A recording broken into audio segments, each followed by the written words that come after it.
tonight on The Conversation. I see the people that when I was in a bad point in my life, when I so just wanted to prove a point of I'm not, who people think I am kind of thing. The people they were, cool. They were cool, but I'm so sick of people trying to be too cool. And I remember meeting with this terrible, she said she was a manager, and now when I think about it, in her studio apartment, which I should have been like, huh? Is that your bed? And she says, first of all, you realize you're never gonna work it this way. Wow. And I was like, really? I did not know what I wanted to do, but I knew the woman I wanted to be. And that was an independent woman. Losing everything does mean that it really defines what your dreams are, and it helps you in a way, gives you that passion, that determination, and realizing you have nothing to lose.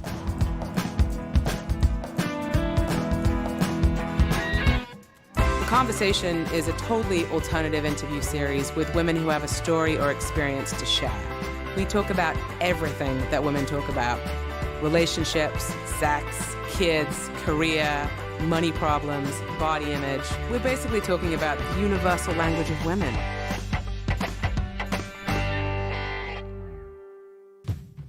Here's the weird part, though, is I feel I was so trained, in my interviews and everything, to be the all-American family, whatever. Then I realized I was so used to saying that, and then I looked at it one day, and what I was saying really wasn't true anymore.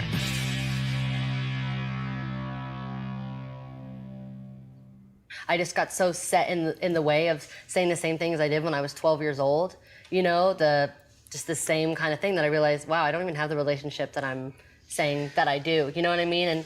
And so I guess I kind of realized that it's not, my whole life isn't one giant press junket. I don't have to be smiling all the time and always have the perfect answer. So did you feel like there was a pressure for you to create and perform coming from a family who's showbiz? When I was younger, no, I really did want that. And now when I think about it, I always, you can't change it, you can't go back, you can't regret anything.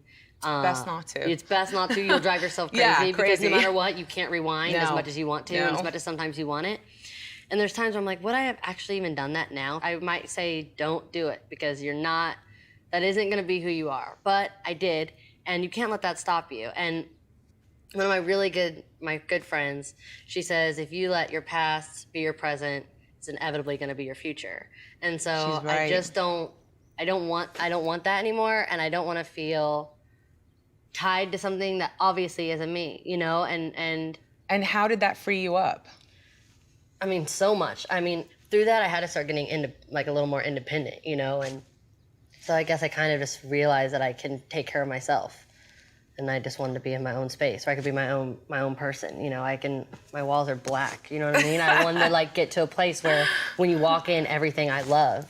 So that's what I kind of wanted, was to be in my own little sanctuary. What are some of the little things you do that make you feel good about you?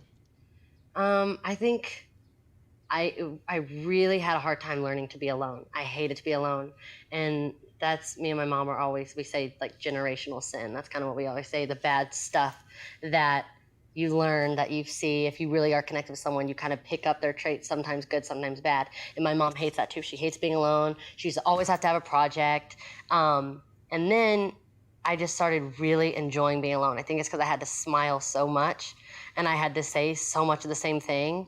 It's I finally just wanted to go inside and be like, what do I really think about this? Do I really think that, or am I just trained to say that? Or have I said it for so many years now that that's what people expect me to say, so now I say it so I don't have to be creative and say something else? But I guess I really had to learn how to be alone, and now I love it. I love being by myself. I thought when I would get my own place, whatever, I'd have people staying with me all the time. I try to kick people out by 10 o'clock so I can just sit on the couch with my dogs and watch TV, Has it been confusing for you, as someone who's, transitioning from being this young girl into being a young woman? And it's a natural progression to start connecting with our sexuality. For me, what I do, it's that's not the point. You're not sitting there trying to be sexy. If people find that and find you sexy, take it as a compliment. You know what I mean? And then people look at it to so the wrong way, especially if you're young. It's no, this is just who I am. And thank you for thinking I'm sexy. You know what I mean? People are so scared of seeing a woman being this is who I am. You're not gonna change it, And if you're a woman, you did not sing about sex. And now, if that's not what you're singing about, if that's not your entire image, you won't get played. You know. So that's the duality, right? That's the mixed message that, again, we were talking about a little bit, which is that sex is such a currency to succeeding on a mass level, right? So if you sexualize in any way, if you sexualize yourself in any way, it's applauded and also you're pulled down at the same time. Right. That's a recent kind of experience as well, more than, I think the first thing, it was like the last season of my show, I put out I Can't Be Tamed, which even just the title of that, for a woman to say that she can't be tamed, that's of all people in the world, my face saying I can't be tamed, when that's really all people wanted to do, that I think proves how sexist people, still really are and judgmental. But it is the whole thing of saying, be sexy, but our way or no. Yeah, with conditions. Yeah. Women are not really encouraged to have a voice when it comes to sex. Yeah. And a lot of young girls don't know that they have the right to say, actually, this is a mutual reciprocation. It's not just about your pleasure, it's about mine too. I was just talking about this at dinner last night, and the girls that really base how much they're worth on the sexual favors that they can do for somebody. And that makes me really sad, because sex actually is really beautiful. It's like the only way that we create, and it's the only way that the world keeps going. So it's ignorant to make it, not talk to it, talk to your kids about it, or make it seem as magical and as cool as it actually is. Yeah. They have a TV, they know what sex is. So everyone knows, so educate them, let them know that they wouldn't be here without it, and it is a beautiful thing, and it is magic, and it is when you connect with somebody, and it isn't how much you're worth. Your worth isn't based on that. Your worth is based on, how you feel about yourself. It sounds like you've always had a pretty good sense of yourself, though, even if you didn't, honor it. But I've lost it a lot. There's times that you hear what you should be so much that you lose, what you actually are. Do you know what I'm saying? Yeah, I know what you're saying, and it's a really hard. painful place. But it's for anybody. It's not just for entertaining. I just have it in such a different way, but, And by the way, any young girl who's going between age 12 and age 16, for me, that was an incredibly hard time. Yeah. And I never met a girl who's in that time frame, that age range, who isn't having a difficult time with that transition. Yeah. From being a girl to a young woman. And that's a really difficult time for every single male and female. Yeah. It's not even women, it's just people. Yeah. And I think, I don't know, I think I'm at such a different stage. I just kind of want to go, some girls that I see, and I see what they want and what is the most important thing in their life. I just want to go shake them and say, wake up. The world is so much greater. Do you know what I mean? Go, be by yourself. Go meditate. Go spend 10 minutes, really looking at yourself. And I don't know if you're going to like it. Or and I always say, if I met me, would I really like me? And I always ask myself that.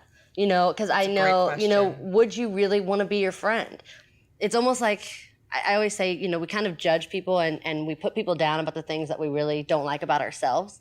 Absolutely. Same with the people that you choose to have in your life. The people that you surround yourself with, that determines a lot. They're a reflection of you. Because I see the people that when I was in a bad point in my life, when I so just wanted to prove a point of I'm not, who people think I am kind of thing, the people they were, cool, they were cool, but I'm so sick of people trying to be too cool. Cool is so dumb. And, I'm so sick of people trying to be too cool. And like I said, too much of, one thing is so bad, where you're so trying to figure out, who do I want people to think I am? It's just be who you are, and then that is where your style will come, and your attitude, and your spirituality, and your sexuality, and everything will come. Because then you just, it's coming from that place of love, which I had to learn. I was in one of the biggest arguments of my life with my mom. That it was right before my 17th birthday. I was being super dramatic, hitting the staircase forever and cried in the middle of the Four Seasons. I was just having this big argument. And I was writing my last album at the time, and the guy said, if you come from a place of love, this is all gonna work out. But if you're just trying to one-up who can hurt each other the most, because my mom was going through her own separate problems, and I was going through my own separate thing. And if you just keep trying to go, well, you're doing this, and justify each other's, actions, you're not gonna get anywhere. It all has to come from a place of love. There's no one that I look at that is so great and that I want to be, because I just want to be me. There's a reason that I'm here and in this body and look this way and sound this way and think this way. I don't think to contribute something you have to be, the richest and the prettiest and the whatever. It's amazing what we can do, you know, and the power of our minds and just putting stuff out there. At the end of my life, I hope my book is really, really interesting. Full Long of and chapters full. and interesting and make you cry and make you laugh and, you know, take you on like a full journey.